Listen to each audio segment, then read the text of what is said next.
வணக்கம், இது உங்கள் பிவி அஸ்ட்ரோ. 2026 முதல்வர் யார் தமிழ்நாட்டில்? ஜோதிட ரீதியான கருத்து கணிப்பு இந்த வீடியோவில் பார்க்கலாம். அதாவது 2026 சட்டமன்ற தேர்தலில் முதலமைச்சர் 4 முனை போட்டியாக இருக்கிறது. அந்த 4 முனை போட்டியில் வெற்றி பெறக்கூடிய அந்த வேட்பாளர் யார்? சிம்மாசனத்தில் அரியணை ஏறக்கூடிய அந்த யோக பாக்கியம் யாருக்கு இருக்கிறது அப்படின்றது ஜோதிட ரீதியான ஒரு கணிப்பை இந்த வீடியோவில் நம்ம முழுமையாக பார்க்கலாம். இதில் அந்த முதல்வர் வேட்பாளராக இருக்கக்கூடிய 4 பேர் மட்டும்தான் நம்ம எடுத்து இதில் பார்க்க போகிறோம். அதில் திரு மு.க. ஸ்டாலின் ஐயா அவர்கள், திரு எடப்பாடி பழனிசாமி ஐயா அவர்கள், திரு விஜய் அண்ணன் அவர்கள், திரு சீமான் அண்ணன் அவர்கள். இந்த 4 பேர் ஜாதத்தை மட்டுமே வைத்து தான் இவர்களுக்கு யார் சிம்மாசனத்தில் ஏறக்கூடிய அந்த யோக அமைப்பு யாருக்கு இருக்கிறது அப்படின்றத தான் பார்க்கலான்னு இருக்கும். அதாவது அரசியல் மட்டும் 234 தொகுதிகள், 234 தொகுதியில் இருக்கக்கூடிய அந்த எம்எல்ஏ கேண்டிடேட் அவங்களோட ஜாதத்தை வச்சு பார்க்கணும் அப்படின்னா அப்போ ஒரு தொகுதிக்கு 4 வேட்பாளர்கள். அப்போ அந்த 4 பேர் ஜாதி நம்ம எடுத்து பார்க்குறோம் அப்படின்னா அது ஒரு 6 மாதம் 7 மாதம் கிட்ட போகும். ஸோ அப்படி மொத்தத்தில் அவங்களோட கேண்டிடேட்டோட நம்மளோட ஜாதம் நமக்கு ஃபர்ஸ்ட் ஆஃப் ஆல் கிடைக்குமா அப்படின்னாலும் அதுவும் மிகப்பெரிய ஒரு கேள்விக்குறி தான். ஸோ அதனால் நம்ம அதை கன்சிடர் பண்ணலை. நம்ம கன்சிடர் பண்ணுறதே அந்த தொகுதியின் அந்த கட்சியின் தலைவரின் ஜாதகமும் அந்த கட்சியின் முதல்வர் வேட்பாளர் இருக்கக்கூடிய அவர்கள் ஜாதகத்தை மட்டும்தான் வைத்து நாம் இந்த ஜோதிட கணிப்பை எடுத்திருக்கிறோம். சரிங்களா? இதில் இந்த 4 பேர் ஜாதக கட்டத்தில் எது அடிப்படையில் நம்ம பலன் எடுத்திருக்கோம் அப்படின்னா அவர்களுக்கு உள்ள நடைமுறையில் உள்ள தசா புத்தி மற்றும் கோச்சார கிரகங்களை சேர்த்து வைத்து தான் இந்த பலனை நாம் எடுத்திருக்கிறோம். அதன் அடிப்படையில் பார்த்திருப்போம். இந்த 4 பேர்ல யார் யோக ஜாதகம் அப்படின்னா 4 பேருமே யோகமான ஜாதகம் தான். அதில் எந்தவித ஒரு துளியாகவும் சந்தேகம் இல்லை. ஏனென்றால் இத்தனை கோடி மக்கள்ல இவங்க மட்டும் தனித்துவமா இந்த இத்தனை கோடி மக்களை ஆட்சி செய்வதற்கு ஒரு அரசனை போல் இருக்கக்கூடிய அமைப்பை பெறக்கூடியது இந்த 4 பேர் தான். ஸோ இதுவே இவங்க ஜாதகத்தில் மிகப்பெரிய ஒரு யோக பாக்கியத்தை பெற்றக்கூடிய அமைப்பு தான். இதில் வெற்றி வகை யார் சூடுவா அப்படின்னா அந்த தேர்தல் நடக்கக்கூடிய காலகட்டத்தில் யாருக்கு தசா புத்தி அந்தரம் முழுமையாக ஒத்துழைக்கிறதோ அது துணையாக கோச்சாரம் நிற்கிறதோ, கோச்சாரம் மட்டும் சிறப்பாக இருந்தால் போதும் சொல்றாரு. நிச்சயமா தசாபுத்தி அந்தரம் தான் பேசும். அது துணையாக கோச்சாரம் என்றால் நிச்சயம் வெற்றி உறுதி அப்படின்றது ரொம்ப தெளிவாக சொல்லிடலாம். ஸோ அதன் அடிப்படையில் இந்த பலன் நம்ம எடுத்திருக்கோம். ஸோ முதன்மையாக பார்க்கக்கூடிய முதல் ஒருவர் ஜாதகம் யாருன்னா திரு நாம் தமிழர் கட்சியின் ஒருங்கிணைப்பாளர் திரு சீமான் அண்ணன் அவர்களோட ஜாதகம். ஸோ ஸ்க்ரீனில் ஒரு ஜாதகம் வரும் பாருங்க. இந்த ஜாதகம் எல்லாமே இந்த விஐபி ஜாதகம் எல்லாமே எனக்கு கிடைத்த டேட்டா அடிப்படையில் தான் இந்த லக்கணத்தை நான் தீர்மானிக்கப்படுத்தியுள்ளேன். சரிங்களா? இது எப்படி எனக்கு கிடைச்சதுன்னா சில அரசியல் நண்பர்கள், சில ஜோதிட நண்பர்கள் அவங்ககிட்ட கேட்டு வாங்கின டேட்டா தான் இதெல்லாம். ஏன்னா சில பேர் சில லக்கணமாக மாறி சொல்லுவாங்க. பட் எனக்கு கிடைத்த டேட்டாவின் அடிப்படையில் இது ஏற்கனவே நடந்து வந்த பாதைக்கும் அவங்களுக்கும் இது ஒத்து போகிறது. அதனால் நம்ம இந்த லக்கணத்தை எடுத்துக்கிறோம். இது வரக்கூடிய அந்த டைம் அப்படின்றது தவறு தான். முற்றிலும் ஜாதகம் மட்டும்தான் சரி. சரிங்களா? அதனால் நான் டைமை மேக்ஸிமம் அதில் காட்டல எதுலையுமே. சரி, திரு சீமான் அண்ணன் அவர்களின் ஜாதகம். அவர் பிறந்தது சிம்ம லக்கணம், சிம்ம ராசியாக இருக்கிறது. அவருக்கு இப்பொழுது நடைமுறையில் உள்ள தசாபுத்தி அப்படின்னு எடுத்தோம்னா குரு திசை நடந்து கொண்டிருக்கிறது. குரு திசை அப்படின்றது சிம்ம லக்கணத்திற்கு பஞ்சம அஷ்டமாதி யோகாதிபதி, ஒரு அவயோகாதிபதினே சொல்லலாம். குருவை 2 ஆதிபத்தியம் பெற்ற ஒரு சுபாதிபத்தியம், ஒரு அசுபாதிபத்தியம். இப்படிப்பட்ட அந்த குரு தசை லக்கணத்துக்கு 12 உச்சம் பெற்றது அவ்வாறு இருப்பது மிக சிறப்பு. அதில் மாற்று கருத்து இல்லை. இருப்பினும் லக்கணத்துக்கும் சரி, 10ஆம் இடம் சொல்லக்கூடிய ஆளுமையை காட்டக்கூடிய தொழில் அமைப்புக்கும் சரி, நிர்வாக திறமையை காட்டக்கூடிய 10ஆம் இடம் தான் ஆளுமை. அந்த 10ஆம் இடத்துக்கும் சரி இந்த குரு அஷ்டமாதிபதியாக தான் வருவார்.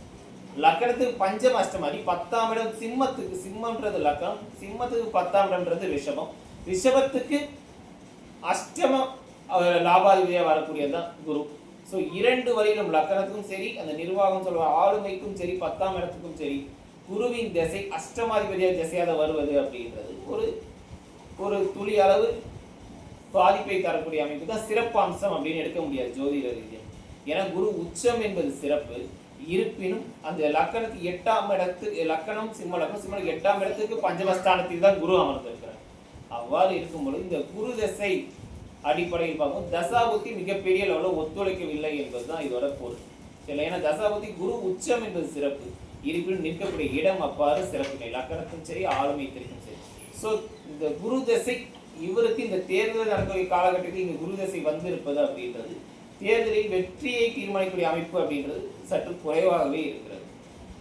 சரி, இதை நம்ம மிச்சம் மீண்டும் நம்ம இதை பற்றி பேசுவோம். ஸோ அடுத்து வரக்கூடிய ஜாதகம் அதிமுக அண்ணா திராவிட முன்னேற்ற கழகத்தின் திரு எடப்பாடி பழனிசாமி ஐயா அவர்களோட ஜாதகத்தை தான் இப்போ பார்க்கலான்னு இருக்கோம். ஸோ அவரோட ஜாதகம் அப்படின்னு பார்க்கும்போது அவர் பிறந்தது ரிஷப லக்னம். ரிஷப லக்னம் கன்னி ராசியில் பிறந்திருக்கார். அவருக்கு நடைமுறை உள்ள தசா புத்தி புதன் திசையில் சுக்கிர புத்தி. இது உண்மையாகவே சிறப்பு அம்சங்கள். உண்மையாக ஒரு நல்ல ஒரு யோகமான ஜாதகம். ஒரு அரசியலுக்கு ஒரு அரசியல்வாதிக்கு ஒரு ஜாதகம் எப்படி இருக்குன்னா மிகப்பெரிய எடுத்துக்காட்டா துல்லியமா இருந்தால் இப்படிப்பட்ட ஒரு ஜாதகம் தான் இருக்கும். எனக்கு ரொம்ப ஒரு பிடிச்ச ஜாதகம், ஒரு அரசியல்வாதி ஜாதகம் ரொம்ப பிடிச்ச ஜாதகம் இவரோட ஜாதகம் தான். ஒன் ஆஃப் த ஒரு முக்கிய ஜாதகம். ஏன்னா ரிஷப லக்னம் ஒரு அரசியலுக்கு நல்ல ஒரு உயர்த்தினை அடையணும் அப்படின்னா 11ஆம் இடம் வலுப்பெறணும், லக்னம் வலுப்பெறணும், 10ஆம் இடம் நல்லா இருக்கணும், இதெல்லாம் நல்லா இருக்கும். இவர் ஜாதகத்தில் 11ன்றது 11 சூரியன் அல்லது சனி இருப்பது சிறப்பு. 11ஆம் அதிபதி பலம் பெறணும், லக்கணம் லக்கணாதிபதி பலம் பெறணும் சொல்லும். இது எல்லாமே அந்த 11ஆம் இடத்திலேயே அமர்ந்திருக்கும். எனக்கு ரொம்ப பிடிச்ச ஒரு ஜாதகம். ரிஷப லக்னம் 11ல் லக்கணாதிபதி, 11ல் ஒரு கிரகம் உச்சம், 11ல் சூரியன் அமர பெற்றிருக்கார், 11ஆம் அதிபதி லக்கணத்தில் 1ம் 11ம் பரிவர்த்தனை, மிகப்பெரிய ராஜயோகத்தை பெறக்கூடிய அம்சம் இந்த மாதிரி அமைப்பெல்லாம். அதே மாதிரி லக்கணத்துக்கு 10ஆம் அதிபதி அப்படின்னு சொல்லக்கூடியவர் சனி. சனி உச்சம் 6ல் மறைந்திருந்தாலும் அவர் உச்சம். 10ஆம் அதிபதிக்கு வீடு கொடுத்த அதிபதி சுக்கிரன் உச்சம். ஆனால் மிகப்பெரிய ஆளுமை திறமையை கொண்ட ஒரு ஜாதகம் தான் திரு எடப்பாடி பழனிசாமி ஐயா அவர்களின் ஜாதகட்டம். இப்போ நடைமுறை உள்ளது புதன் திசை சுக்கிர புத்தி. நிச்சயம் ஒரு யோகாம்சத்தை தரக்கூடிய புத்தி தான், அதில் மாற்று கருத்தில்லை. புதன் திசையில் சுக்கிர புத்தி, சுக்கிரன் உச்சம், எல்லாமே சிறப்பான ஒரு விஷயம். இருப்பினும் அந்த சுக்கிரன் சனி சூரியனோட பின்னப்பட்டு இருந்துதான் நிச்சயம் ஒரு மிகப்பெரிய ராஜயோகத்தை கொடுக்கக்கூடிய அமைப்பாக இருக்கும். ஆனால் அந்த சுக்கிரன் சூரியனோட பின்னப்பட்டு சந்திரனோட பார்க்கப்பட்டு இருப்பது. சுக்கிரனுக்கு இந்த சந்திரனும் சரி சூரியன் சரி ஒரு நட்பு கிரகமாக வரவில்லை. இருப்பினும் அந்த சுக்கிரனை தொடர்பு பெற்று இருப்பது, நடைமுறையில் உள்ள சுக்கிர புத்தி, இதெல்லாமே ஒரு துளி 0.1% வந்து இது வந்து ஒரு யோகத்தை முழுமையாக அனுபவிக்கக்கூடிய தன்மையை கொடுப்பது இல்லை என்பதுதான் இதோட பொருள். ஸோ பட் டைம் நல்லா இருக்கு. இவர்களோட போட்டியாளர்கள் சொல்லக்கூடிய அவங்களோட தசாபுத்தி அமைப்பு இவரை விட வலிமை குறைந்தாலும் நிச்சயம் வெற்றி வாய்ப்பு இவருக்கு கிடைக்கும். அதான் நம்ம அடுத்து மற்ற 2 முதல்வர் வேட்பாளர்களை பார்த்துவிட்டு மீண்டும் இதுக்கு வருவோம். சரிங்களா? ஸோ அடுத்ததான் நம்ம பார்க்க இருக்கக்கூடிய தலைவர் தமிழக வெற்றி கழகத்தின் தலைவர் திரு விஜய் அண்ணனின் அவர்களின் ஜாதகம் தான். ஸ்பெயின் அந்த ஜாதகம் வரும் பாருங்க. இவர் பிறந்தது கடக லக்னம் கடகராசி. நடைமுறையில் உள்ள தசாபுத்தி சுக்கிர திசையில குரு புத்தி இப்ப நடைமுறையில் இருக்கிறது. இப்ப மே 4ஆம் தேதி வரதும் சுக்கிர திசையில குரு புத்தி தான் இவருக்கு இருக்கும். சரி, இவருக்கு எப்படி இருக்கு? அடித்தளமா ஃபர்ஸ்ட் ஆஃப் ஆல் கிரகம் நன்றாக இருக்கிறா? நிச்சயமா நல்லா இருக்கு சார். லக்னாதிபதி லக்னத்தில் ஆட்சி பெற்று அதனோட பஞ்சம ஜீவனாதிபதி அமர பெற்று நீசம் என்று சொன்னால் நீச்ச பங்க யோகத்தில் லக்கணத்தில் அமர்ந்தது. அவ்வாறு பெறும்போது லக்கணம் பலம் பெறும். இதுவே ஒரு மிகப்பெரிய சிறப்பு அம்சத்தை கொண்டதுதான். ஸோ அடித்தளமா கிரகங்கள் நல்லா வலிமையாக தான் இருக்கு. இப்போ இவருக்கு நடைமுறையில் உள்ள தசா புத்தி அப்படின்னு பார்த்தோம் அப்படின்னா சுக்கிர திசையில குரு புத்தி. இந்த குரு புத்தி நன்மை செய்யுமா சார்? 6ஆம் அதிபதி 8ஆம் இடத்தில் இருக்காரு. 6, 8 வேலை செய்யாதா? நிச்சயமா 6, 8 தான் வேலை செய்யும். இருப்பினும் இந்த கடக லக்னத்தை பொறுத்தவரை 6 கூடிய அதிபதி மற்றும் 9 கூடிய அதிபதியாக வரக்கூடிய குரு பகவான் ஒரு அவயோகாதிபதி தன்மை பெற்றக்கூடிய கிரகம் தான். ஸோ இந்த அவயோகாதிபதினு சொல்ல முடியாது, அசுப ஆதிபத்தியத்தை பெற்றக்கூடிய கிரகம் தான். அது 8ல் அமரும் பொழுது அந்த கெட்ட கிரகம் கெடுகிறது. ஸோ கெட்டவர் கெட்டிடும் ராஜயோகம் சொல்லணும் பார்த்தீங்களா? அந்த கெட்டவர் கெட்டது ஓகே, இது ராஜயோகமா வேலை செய்யணும் அப்படின்னா அந்த குருவுக்கு சூரியனும் சந்திரனும் மற்றும் செவ்வாயும் தொடர்பு பெற வேண்டும். இந்த இடத்தில் சூரியனுக்கு திரிகோணத்தில் குரு, அந்த செவ்வாயின் பார்வை பெற்றது குரு. இது மிகப்பெரிய ஐஸ்வர்யமான யோகம். இதுதான் அந்த கெட்டவர் கெட்டிடில் ராஜயோகம் சொல்றது. ஏன்னா 6 கூடியது 8ல் கெட்டது ஓகே, அது செவ்வாயினால் பார்க்கப்பட்டது 1 மட்டுமே அது சிறப்பு. அதனால் லக்கணத்துக்கு 9, 10 என்று சொல்லக்கூடிய தர்ம கர்மாதிபதி யோகம் வேலை செய்யும். இதுவே அந்த செவ்வாய் பார்வை செய்ய இல்லை என்றால் நிச்சயம் 6, 8 தான் வேலை செய்யும். அது மிகப்பெரிய பிரச்சனையை கொடுத்துருக்கோம். பட் இருந்தாலும் இந்த குரு புத்தி இவருக்கு நன்மை செய்யணும், நிச்சயமா செய்யும். ஏன்னா யோகத்தை தரக்கூடிய அந்த குரு பகவான் நிற்கிறார். செவ்வாய் பகவானின் பார்வையில் இருப்பது, லக்னாதிபதி சந்திர பகவான் நல்ல வலிமை பெற்று இருக்கிறார். ஸோ அதன் அடிப்படையில் இந்த குரு புத்தி ஒரு நிச்சயம் சிறப்பம்சத்தை கொடுக்கக்கூடிய ஐஸ்வர்யம் நிச்சயம் உண்டு. இன்னொரு வேட்பாளர் ஜாதகத்தை பார்த்துட்டு நம்ம மீண்டும் இதை பற்றி பேசுவோம். ஸோ அடுத்ததாக வரக்கூடியது திமுக கட்சியின் தலைவர் தற்போதைய தமிழ்நாட்டின் முதலமைச்சர் திரு மு க ஸ்டாலின் ஐயா அவர்களின் ஜாதகம் தான். ஸோ அவருடைய ஜாதகம் அடிப்படையில் அவர் பிறந்தது கன்னி லக்னம் மற்றும் சிம்ம ராசி. இது எல்லாமே இப்போ இந்த லக்கணம் சொன்னோம் சார், இவர் இந்த லக்கணம் இல்லை சிம்ம லக்கணம் தான் விருச்ச லக்கணம் அப்படின்னு சொல்லுவாங்க. நிச்சயமா இவர் கன்னி லக்கணமாக இருக்குதான் வாய்ப்பு இருக்கு. ஏன்னா எனக்கு கிடைக்கிற டேட்டாவும் சரி, இவருக்கு ஏற்கனவே கடந்து வந்த பாதையும் சரி, இது சரியாக மேட்ச் ஆகுது. அதனால இது இந்த லக்கணமாக இருந்தால் முழு வாய்ப்பு இருக்கிறது. இவர் பிறந்திருப்பது விருச்சக லக்கணம் மற்றும் சிம்ம ராசி. இது நிறைய பேர் சிம்ம லக்னம் சிம்ம ராசின்னு சொல்றாங்க. பட் இருந்தாலும் எனக்கு கிடைக்கிற டேட்டா அடிப்படையில் ஒரு விருச்ச லக்னம் அப்படின்னு தான் நமக்கு கிடைச்சிருக்கு. இதன் அடிப்படையில் தான் 2021 வெற்றி வகை சூடும் போதும் இந்த தசாபுத்தி கரெக்டாக ஒத்துழைக்க இருக்கிறது. அதுவும் இந்த லக்கணத்தை எடுத்திருக்கோம். ஸோ விருச்ச லக்கணத்தில் நடைமுறை உள்ள தசாபுத்தி அப்படின்னு பார்த்தோம் அப்படின்னா சனி தசையில குரு புத்தி. குரு புத்தி இவருக்கு நன்மையை செய்யுமா? லக்கணத்துக்கு தனபஞ்சமாதி முதல் தர யோகாதிபதி 6ல் அமர்ந்திருந்தாலும் கூட 5ஆம் அதிபதி குரு 6ஆம் இடத்தில் அமர்ந்து 5ம் 6ம் பரிவர்த்தனை பெற்றுவது அப்படின்றது சிறந்த யோகம். அதில் எந்தவித மாற்று கருத்தும் இல்லை. குரு சுக்கரனோட இருப்பது, தேவகுரு அசுரகுரு ஒன்றாக இருப்பது, அவ்வாறு இருப்பது ஒரு சிறப்பினை கொடுப்பதில்லை. இருந்தாலும் பரிவர்த்தனை யோகம் மிகப்பெரிய யோகத்தை கொடுக்கக்கூடிய அமைப்பு தான் இந்த ஜாதக கட்டத்துக்கு. அதில் துளியளவும் சந்தேகம் இல்லை. ஸோ சனி தசையில குரு புத்தி நன்மையை செய்யுமா அப்படின்னா நிச்சயமா நன்மையை செய்யும். அதில் மாற்று கருத்து இல்லை. சரி, இப்போ இந்த ஜாதகத்தை எல்லாத்தையும் பார்த்துட்டோம். ஸோ இதில் ஒரு கோச்சார ரீதியாக ஒரு பலனை சொல்லணும் அப்படின்னா கோச்சார ரீதியாக பார்க்கும்போது திரு சீமான் அண்ணன் அவர்களுக்கு சிம்ம லக்னம் சிம்ம ராசின்னு சொல்லியிருந்தோம். ஸோ ராசியில் கேதுவும் ராசிக்கு 7ல் ராகு, லக்கணத்துக்கு கேதுவும் லக்கணத்துக்கு 7ல் ராகுவும் இருப்பது சிறப்பினை இல்லை. அதே போல் லக்கணத்துக்கு 8ல் நான் கோச்சார பலனை ராசிக்கு சொல்லுங்க, லக்கணத்துக்கு தான் சொல்றேன். ஏன்னா இப்போ நான் பார்க்கக்கூடிய கோச்சார பலன் அப்படின்றது உங்களோட ஜனன ஜாத்தின் மேல் வைத்து கோச்சார தினங்களை வைத்து சொல்வதுதான்.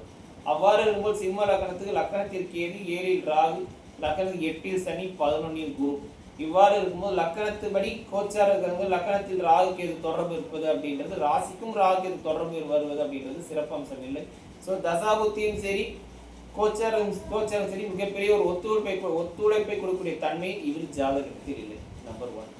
அடுத்ததான் நம்ம பார்த்தது திரு எடப்பாடி பழனிசாமி ஐயா அவர் ஜாதகம். அவர் ஜாதகத்து தசாபுத்தி நம்ம சொன்னோம் புதன் தசை திருபுத்தி நிச்சயமா யோகமான ஒரு தசாபுத்தி தான். அது எந்தவித துளியளவும் சந்தேகம் வேணாம்.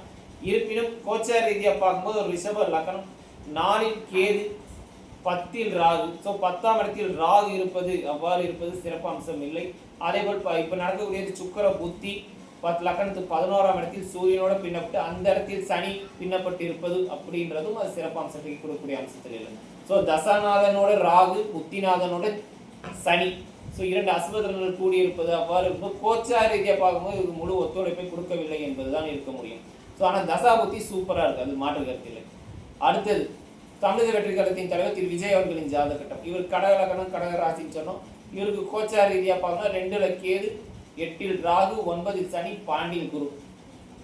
இவருக்கு பெருசா எந்த கிரகமும் இந்த கோச்சார ரீதியாக பெரிய டிஸ்டர்பன்ஸ் ஆகலன்றத சொல்லலாம். ஏன்னா தசாநாதன் சுக்கரனுக்கும் சரி புத்திநாதன் குரு, இந்த குருவுக்கு ராகுவோட தொடர்பு கோச்சார ராகு தொடர்பு இருக்குன்னு சொன்னாலும் கோச்சார குருவும் ஜனனகால குருவை பார்வை செய்கிறார் என்றுதான் அதோட பொருள்.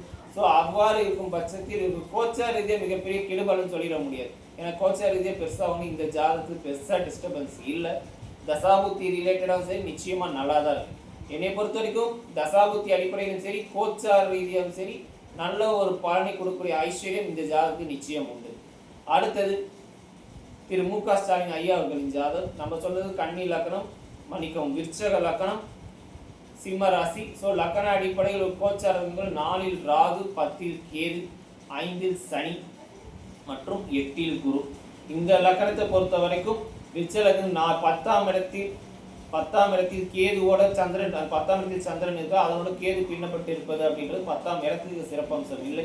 அதே போல இந்த லக்கணம் விருச்சக லக்கணத்துக்கு லக்கணாதிபதி செவ்வாய் லக்கணாதிபதியுடன் கோச்சார சனி தொடர்பு இருப்பது அவ்வாறும் அது சிறப்பினை கொடுக்கக்கூடிய அமைப்பு இல்லை. இந்த லக்கணத்தில் யோகாதிபதி குரு கோச்சார குரு லக்கணத்துக்கு 8ல் அமர்ந்து இருப்பதும் சிறப்பில்லை. கோச்சார ரீதியாக பார்க்கும்போது இவருக்கு பெரிதளவில் ஒத்துழைப்பு இல்லை என்பதுதான் இதனோட பொருள். ஏன்னா தசாபுத்தி நிச்சயமா நல்லா இருக்கு. சனி தசையில குரு புத்தின்றது இந்த லக்கணம் முதல் தர யோகாதிபதி 6ல் மறைந்திருந்தாலும் கூட பரிவர்த்தனையில் மிகப்பெரிய யோகத்தை தரக்கூடிய அம்சம் தான். இருப்பினும் கோச்சார ரீதியாக மிகப்பெரிய ஒரு ஒத்துழைப்பு இல்லை. அந்த குருவும் தேவகுரு அசுர குருவுடன் தொடர்பு இருப்பது அப்படின்றதும் குருவுக்கு ஒரு சில பல ஒரு இடையூறை தரக்கூடிய அம்சம். ஸோ இந்த 4 பேர் ஜாதக கட்டத்தை நம்ம பார்த்துட்டோம், தசாபுத்தி அடிப்படையில் பார்த்துட்டோம், கோச்சார ரீதியாக பார்த்தோம். ஆனால் பலன் என்பது தசாபுத்தி அடிப்படையில் தான், அது துளியளவும் சந்தேகம் வேண்டாம்.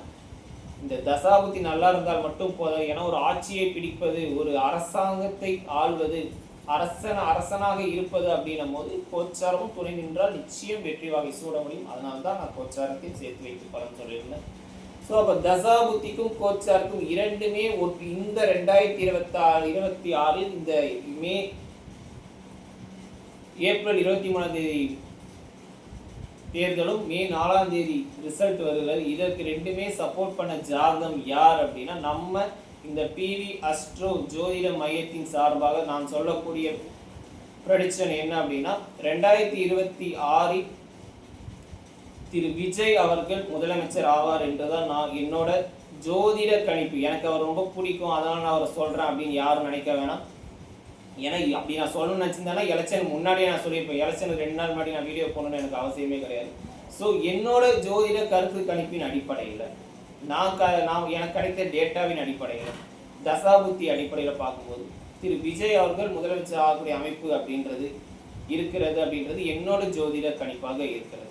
சரிங்களா? ஸோ அப்போ நம்ம இவர் அப்போ மற்றவர் ஜெயிக்க மாட்டார் அப்படிங்கிறது, இவர் முதன்மையாக வெற்றி பெறக்கூடிய ஐஸ்வர்யம் இப்போ இருக்கிற காலகட்டத்துக்கு தசாபுத்தியின் அடிப்படையிலும் சரி, கோச்சார் ரீதியின் அடிப்படையும் சரி இவருக்கு ஒத்துழைப்பாக இருக்கிறார். அதனால் இவர் வெற்றி வாகை சூடுவார் என்றது இந்த பிவி அஸ்ட்ரோ ஜோதிட கணிப்பாக கூறப்படுகிறது. இந்த வீடியோ போடுறது முழுக்க காரணம் என்ன அப்படின்னா, நமக்கு ஒரு அப்பாயின்மெண்ட் வரணும், இதனால் நம்ம பிரபலமாகணும் அப்படின்ற அந்த அடிப்படையெல்லாம் இதை நம்ம போடலை. இது போட்டது ஜோதிடத்துக்கு இதுவும் நம்மளால சொல்ல முடியும், ஜோதிடத்தில் நிச்சயம் இதெல்லாம் சொல்ல முடியுன்ற அந்த ஒரு காரணமுக்கு அது மட்டுமே இந்த வீடியோ நாம் வெளியிடப்படுகிறோம். சரிங்களா? ஸோ மே 4ஆம் தேதி நாம் இந்த பலனை சொல்லியிருக்கோம். இந்த பலன் நிச்சயம் சரியாக இருக்கும் என்பது என்னோட கணிப்பு. சரிங்களா? நம்ம அடுத்த வீடியோ வேறொரு கணிப்பை சந்திப்போம். நன்றி, வணக்கம்.